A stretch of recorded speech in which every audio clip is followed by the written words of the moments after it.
रहीम अस्सलाम वालेकुम।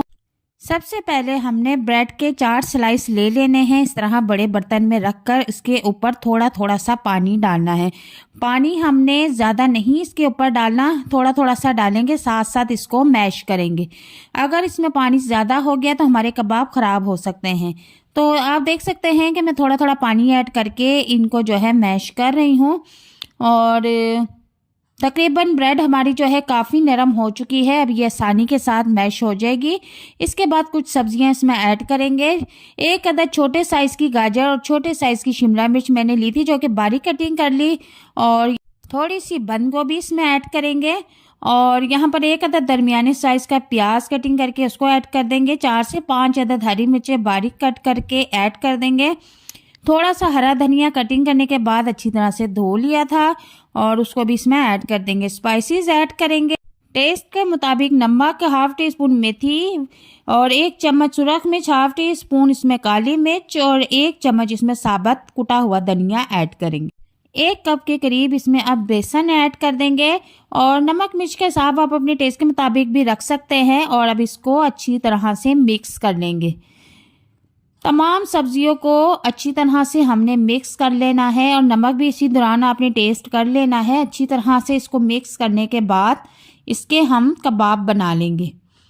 कबाब की आप जो भी शेप देना चाहती हैं वो आप अपनी टेस्ट के मुताबिक दे सकती हैं। तो यहाँ पर देखें मैंने गोल साइज़ के कबाब बनाए हैं।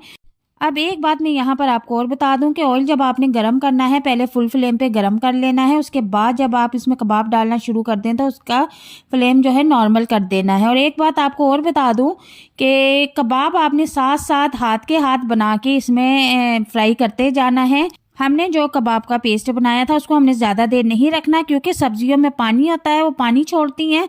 तो अगर हम ज़्यादा देर के लिए रखेंगे तो फिर वो जो पेस्ट है वो पतला हो जाएगा, उससे फिर ये कबाब नहीं बन सकेंगे। सो दैट आपने साथ साथ हाथ के हाथ ही जो है कबाब बना के साथ साथ फ्राई करते जाना है। तो आप देखें कि मैं साथ के साथ फ्राई कर रही हूँ और जैसे ही जो कलर गोल्डन होता है तो उस कबाब को मैं बाहर निकाल लेती हूँ। तो आपने भी बिल्कुल ऐसे ही करना है। चूल्हे का फ्लेम मैंने यहाँ पर नॉर्मल रखा हुआ है। और बगैर चिकन की ये रेसिपी जब एक बार आप घर में ट्राई करेंगे तो यकीन करेंगे इतनी टेस्टी और मज़ेदार कबाब बनके रेडी होते हैं कि आप बच्चों को बनाकर लंच बॉक्स में भी दे सकती हैं। और जब मेहमान आते हैं दावत में, उनके लंच के तौर पर और डिनर के तौर पर आप इसको रख सकती हैं। तो ये बहुत ही टेस्टी और मज़ेदार बनके रेडी होते हैं। आप एक बार ट्राई करेंगे तो रोज़ाना बनाने पर मजबूर हो जाएंगे। तो यहाँ पर हमारे जो कबाब है वो गोल्डन हो चुके हैं। लो फ्लेम पे पकाए हैं तो अंदर तक जो है पक के क्रिस्पी बनके रेडी हुए हैं। उम्मीद करती हूँ कि आपको ये रेसिपी बहुत पसंद आएगी। तो अब हम जो है ये कबाब सारे बाहर निकाल लेंगे और इसको अब हम प्लेट में आपको डिश आउट करके दिखाते हैं। तो अब मैं यहाँ पर एक प्लेट ले लूँगी और प्लेट में इनको अच्छी तरह से सजा कर रख दूंगी। आप केचप के साथ, रायते के साथ इसको नोश फरमा सकते हैं। तो एक कबाब मैं आपको खोल के दिखाती हूँ। इंतहाई टेस्टी और मज़ेदार बनके रेडी हुआ है। आप इस रेसिपी को लाजमी बना के बच्चों को ज़रूर ट्राई करवाइएगा और मुझे कमेंट बॉक्स में लाजमी बताइएगा आपको ये रेसिपी कैसी लगी। अल्लाह हाफिज़।